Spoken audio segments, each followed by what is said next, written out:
Здравствуйте, уважаемые зрители! Представляем анонс четверговой толстушки Якутии. Итак, что вас ждет на страницах нашей газеты 28 июля? Общая площадь розничных торговых площадей в Якутии за 5 лет увеличилась более чем в 1,5 раза.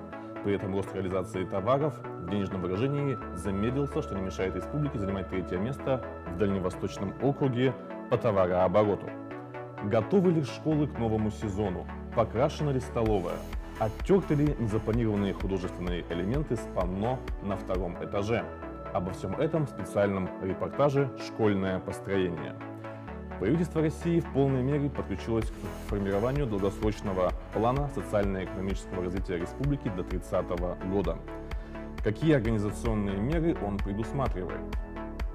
Помимо этого, в толстушке будет много интересных материалов на самые разные темы, от политических до житейских. Все о главном, главное обо всем. Читайте газету «Якутия».